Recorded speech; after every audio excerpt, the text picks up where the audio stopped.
This buffeting or gravitational pull on the spacecraft can be put to use by scientists to find out how dense an asteroid is. Eros seems to be a solid asteroid with unusual cracks in its interior, suggesting that at some point Eros was chipped from a larger asteroid during an impact. Just how diverse these space rocks can be was revealed by an earlier pass-by of asteroid Mathilde. When Near received a gravitational pull, scientists were surprised to learn that this asteroid wasn't solid at all. If this thing were a little bit lighter, it would float. That's hardly a whirling rock type analogy. So then we had to revise our thinking that how do you get an object that's so huge and yet is so underdense? And the answer, I think, is that it's a rubble pile. It's not solid rock. It's bits and pieces of rock held together with little more than their own self-gravity with a lot of interior voids.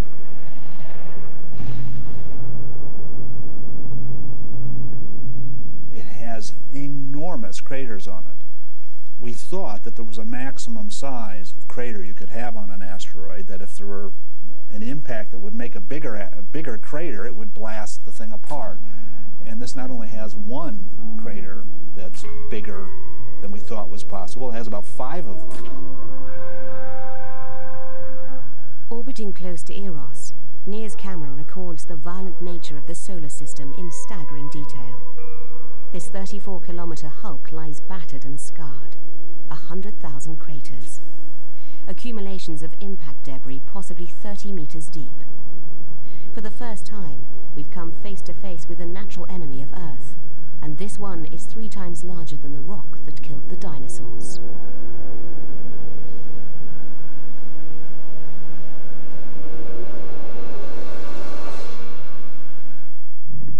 The plan is now to bring the craft without any landing gear to the surface of Eros itself, taking pictures the whole way. So it looks like maybe we're a little bit further to the left, but still about like... The Near Shoemaker spacecraft and the mission was designed to orbit an asteroid, and this is already a big step forward. And so we didn't want to bite off too much with the first mission. Otherwise, we would have put landing gear on it, and we would have had the capability to land on the asteroid. But even before we launched, I was already thinking, hey, it'd be a nice way to end the mission. Non-burn prediction, they changed the AOS to 1620. Yes, they are. So if it all works, we should hit between 2 and 7 miles per hour. And in order to slow it down, we need a whole series of engine burns to go off one after the other in a very precise way.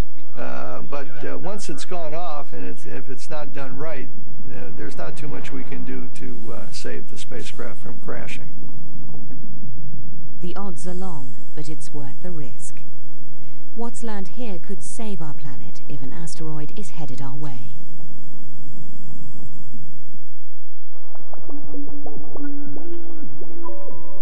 Sometimes the sky does fall. On the night of October the 9th, 1992, fans at a football game are distracted. So are amateur video enthusiasts in 2 other mid-Atlantic states.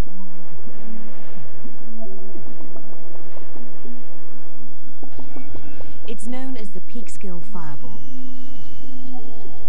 That's because it finally came to rest on a Chevy Malibu in Peekskill, New York.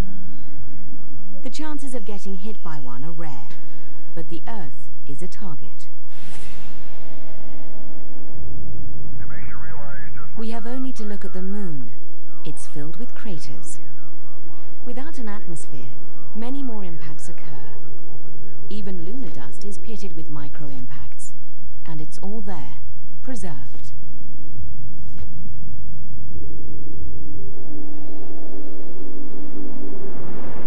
It's not possible that the Earth has escaped being hit by fireballs. But on the Earth, everything recycles, it changes, and within 3 million, 10 million years. And as a result, it's very difficult to find impact craters. They get buried, they get eroded, they get destroyed.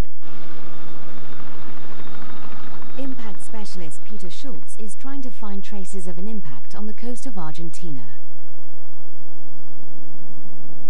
This area is made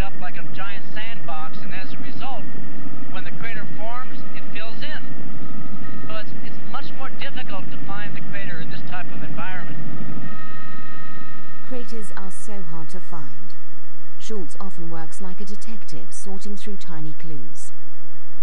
While in Argentina, an intriguing piece of evidence came to him completely by chance.